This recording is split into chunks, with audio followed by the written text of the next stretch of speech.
साथियों नमस्कार। समस्त भारतवर्ष के होमगार्ड जवान व महिला जवानों को हाथ जोड़ के प्रणाम।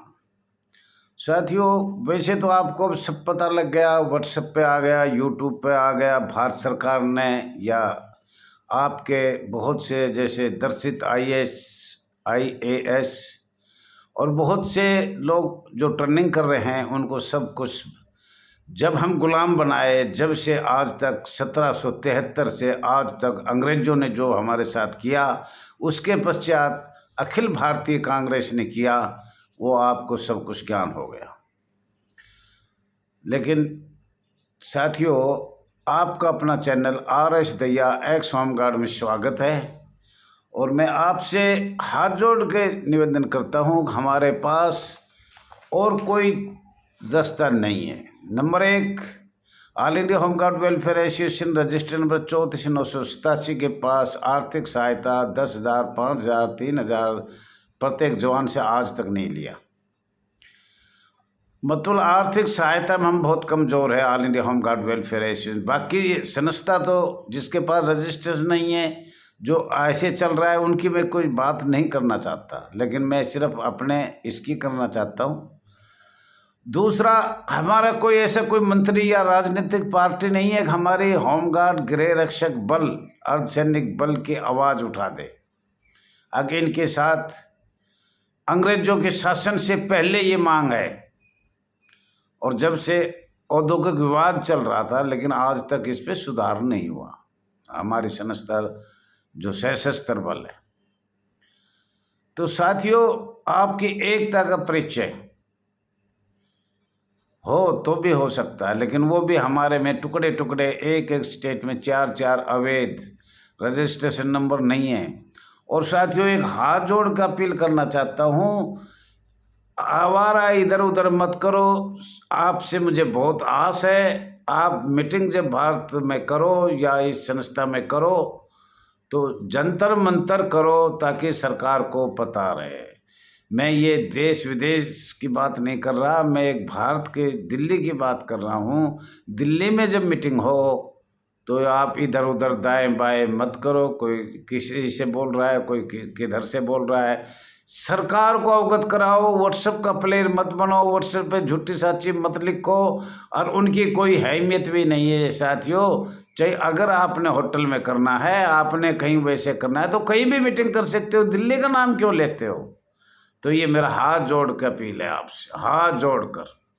और भारत का अगर सब इसका भला चाहते हो, होमगार्ड का, गृह रक्षक बल का, अर्धसैनिक बल का और स्वयंसेवक शब्द को समाप्त करवाना चाहते हो, तो सिवाय जंतर मंतर, सिवाय दूसरा कोई ऑफर नहीं है, रास्ता ही नहीं है। अब भारत सरकार बगैर लोकसभा संसद सिवाय ये होगा नहीं। इधर उधर होटल में मीटिंग करने से, दाएं बाएं करने से, ये दिखाने से कुछ नहीं होना। ये मैं आपसे अपील करता हूँ, मीटिंग करो, मैं आपके साथ हूँ, दिन रात साथ हूँ, तन मन धन साथ हूँ। हम तो जाने वाले हैं भगवान के पास, आप ही करोगे, लेकिन मरने के बाद भी ये मत करना किसी दाएं बाएं बैठ के और ऐसे ही व्हाट्सएप के प्लेयर बन जाओ। जंतर मंतर पे करो, चाहे 5 आए, चाहे 10 आए, चाहे आए या ना आए, जंतर मंतर अपनी कमेटी को लिख के अपनी आवाज़ उठाना चाहिए। तो साथियों, औद्योगिक क्रांति एवं विवाद अंग्रेजों के समय से चल रहा था। अंग्रेजों को गृह रक्षक बल पर अर्धसैनिक बल, पैरामिलिट्री फोर्स IPC 1860 का 45वां धारा 21 लोक सेवक को, सशस्त्र को अंतर्राष्ट्रीय कानून लगाकर आज़ाद भारत होने से पहले लगा दिया था, आदेश पारित कर दिया गया था, जो हमारे अखिल भारतीय कांग्रेस को मान्य किया। कांग्रेस को अपनी कुर्सी के लालच में अंग्रेजों का सभी कानून 1773 से 1968-70 तक एवं सभी अनुच्छेद करीब करीब भारत के संविधान में, अंग्रेजों के पार्लियामेंट में जो चल रहे थे, वो सब मान्य किया गया और भारत के संविधान में लागू किया गया था, और वो आज तक भी चल रहा है। जो इतनी पुरानी बात चल रही है, भारत कब का गुलाम था, कितनी साल, हजारों साल से और अंग्रेजों को भी उससे पहले का, कारखाना की देख लो, कंपनी की देख लो, और फिर स्वयंसेवक भी देख लो। भारत में अपना जीवन बहुत से महायोद्धा, या भारत में जैसे सुभाष चंद्र बोस एवं अनेक क्रांतिकारियों को अपना जीवन न्यौछावर कर दिया, भारत माता के लिए अपना खून बलि चढ़ा दिया, परंतु उसका भारत के इतिहास में आज तक नाम नहीं है, और जिसको कुछ नहीं किया उनका नाम चल रहा है। अपने बच्चे को दीवार में जिंदा चिनवा दिया, आज तक कोई नाम ले रहा है? नहीं ले रहा। क्यों? अंग्रेजों ने तो पहले कहा था कि जो क्रांतिकारी योद्धा है, जो भारत आज़ाद करवाया है, आज़ाद कांग्रेस ने जितना करवाया था, भाई अंग्रेजों के गुलाम थे, अंग्रेजों की ये कांग्रेस सरकार अंग्रेजों की थी, आज भी है, पहले भी थी। और ये अंग्रेज महात्मा गांधी ने तो ये भी कहा था कि अब इसको बंद कर दिया जाए, लेकिन भारत का नाश कर दिया इस कांग्रेस ने। अगर माननीय राहुल गांधी से हाथ जोड़ कर अपील करता हूं, आज भी गृह रक्षक, होमगार्ड, नगर सैनिक संस्था की आज आप आवाज उठाओ, एक बार नाम लेके तो देखो। अब ये स्वयंसेवक कैसे बना दिए, किसने बनाए और क्यों बनाए, और इन पर अंतर्राष्ट्रीय कानून क्यों लगाया, तो आपकी बल्ले बल्ले हो जाएगी। पर हमें पता है, इतने लंबे समय से 60 साल से हमने आपके कांग्रेस के पास इतने पत्र दिए, धरना दिया, लेकिन आपने एक शब्द नहीं बोला, एक। और आज एक होमगार्ड के गृह रक्षक के बारे में माननीय राहुल जी, आप एक बार बोल के तो देखो, लेकिन आप नहीं बोलोगे। क्यों? आपके पूर्वजों ने ऐसे गुलाम करे थे, जो आज 70, 76, 80 साल तक हम उनको भुगत रहे हैं। वो ऐसे कानून लगाए, जबरदस्ती लगाए। आपको सब पता है, औद्योगिकवाद 1947, 1946 में क्या कांग्रेस ने इस संस्था के साथ 6 लाख परिवारों के साथ, 6 लाख तो परिवार है, तो परिवारों की संख्या लगाओ कितनी होगी, लेकिन आप इस पे नाम नहीं लोगे, इसका होमगार्ड संस्था का।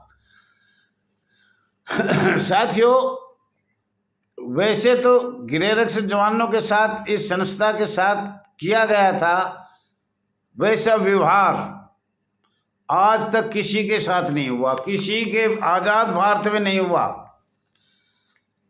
जो एक पुलिस के बराबर नौकरी, सहायता और मिलना कुछ नहीं है, स्वयंसेवक नाम होगा। साथियों, हमने माननीय एसएसओ, होमगार्ड, जिला कमांडेंट, मंडलीय कमांडेंट और पुलिस वालों से भी सुन लो। 1946 विद्रोह, 1947 विवाद, 1969, 1970 तक कुल कितने बार गृह रक्षक, होमगार्ड, नगर सैनिक के बार बार नियम, अधिनियम तबादला बदला गया, अमेंडमेंट किया गया, एवं कितने बार कुल अध्यादेश जारी किया गया इनको गुलाम बनाने के लिए, बंधुआ मजदूर बनाने के लिए, रिश्वत लेने के लिए, भ्रष्टाचारी करने के लिए, अधिकारियों को करैक्टरहीन, चरित्रहीन बनाने के लिए। और महामहिम राष्ट्रपति जी महोदय जी, महामहिम उपराज्यपाल जी महोदय जी, महामहिम उपराज्यपाल महोदय जी और माननीय संसद द्वारा कितनी बार शक्तियां लगाई, शक्तियां पे शक्तियां, शक्तियां पे शक्तियां, शक्तियां पे शक्तियां, शक्तियां पे शक्तियां, आज हमारा ये हाल बना दिया। हम तो माननीय इनसे पूछना चाहते हैं, एसएसओ साहब, जिला कमांडेंट साहब, मंडलीय कमांडेंट साहब, पुलिस, आपका इस संस्था में आपका आना या आपका जन्म 1965 में हुआ या 1966 में हुआ, आप परमानेंट कैसे बने? कौन सा ऐसा कानून था, कौन सा ऐसा प्रमाण था और किसने बनाया था? लेकिन आप भी एसएसओ साहब, जिला कमांडेंट जितने भी इस भारतवर्ष में वो इस बात का जवाब नहीं दे सकते कि उनका जन्म कब हुआ था, तानाशाही उसको शक्तियाँ कब मिली थी और पुलिस कब लागू किया था, पुलिस हमारे ऊपर कब बैठाया गया था और किसने बैठाया, कौन सी सरकार थी, कौन सी राजनीतिक पार्टी थी जिन्होंने इस संस्था पर पुलिस का आह्वान किया कि भाई इनको नियुक्त किया जाए और इनको गुलाम बनाया जाए। 1861 की बात है, अधिनियम और पुलिस एक्ट 1861, उनकी वजह से इनकी पिटाई किया जाए। ये बोले को ना, इनको बोलने में पाबंद लगाई। माननीय होमगार्ड विभाग के अधिकारियों और माननीय पुलिस वालों, माननीय हम तो कमज़ोर है, मरे हुए हैं, आप जेल में बंद करो, पिटाई करो, मारो, हमारी क्या बोलूँ, हम जो महिला के साथ हो रहा है उनके बारे में क्या बोल रहे हैं। आपको खूब पता है भ्रष्टाचारी रिश्वतखोरी कितनी चल रही है, क्या क्या हमारे साथ, रात को नींद नहीं आती जो ये अधिकारी करते हैं, परंतु फिर भी आप ऐसे करते रहो। RK पुरम दिल्ली के अधिकारों से अपना संपर्क बनाओ और दिल्ली प्रभाग जो जयसिंह रोड पे है उससे अपना गृह रक्षक बल, उनसे भी अपना ऐसा प्रभाग बनाओ।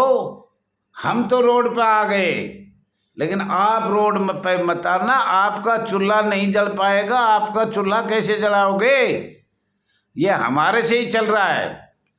मैं गारंटी से कहता हूँ ये रिश्वत इस संस्था में बंद हो जाए, सारे ये जितने भी जिला कमांडेंट, मंडलीय कमांडेंट, माननीय SS और पुलिस अधिकारी अपने घर रोटी नहीं खाएंगे, खा ही नहीं सकते। इन तनख्वाह में इनका गुजारा ही नहीं हो रहा। जब इनको 2-2 लाख 1.5 लाख रुपए मिलते हैं, महीने में 10-15 छुट्टी होती है, हफ्ते में 2 दिन आते हैं, जब इनका गुजारा नहीं हो रहा तो इनका गुजारा कैसे होगा। साथियों, बहुत बहुत आपका धन्यवाद है। अब हमें डरना नहीं है, जेल में तो जाना होगा। माननीय मोदी जी हैं, माननीय गृह मंत्री जी है, और अब हमें ऑल इंडिया को पूरी आस है। रजिस्टर नंबर 34,987 को अगर भारतीय जनता पार्टी ने नहीं कराया तो कोई भी राजनीतिक पार्टी आज तक आपकी सुनाई नहीं करेगी। और माननीय राहुल जी, अगर मेरी बात कहीं आपके पास पहुंच जाए तो एक बार तो नाम लेके के देखो। वे गृह रक्षक बल, अर्धसैनिक बल, IPC 1860, धारा 21 लोक सेवक क्या था, क्या बना दिया, स्वयं सेवक कैसे बनाए, और कितनी बार कांग्रेस सरकार ने 1940 से 1970 तक कितनी बार अधिनियम नियम बनाया। एक बार नाम लेके तो देखो। 6 लाख परिवार है, पर आप नाम भी नहीं लोगे, मुझे पता है। और हमने माननीय SSO साहब, जिला कमांडेंट से बार बार पूछी, पुलिस अधिकारियों से, 1965 में क्या हुआ था, मॉडल होमगार्ड बिल क्या है, क्या आपको ही परमानेंट होना था, 1969 में कौन सी धारा लगाई, 1966 में कब आयोग बना, आयोग की रिपोर्ट क्या थी। साथियों, थैंक यू, धन्यवाद।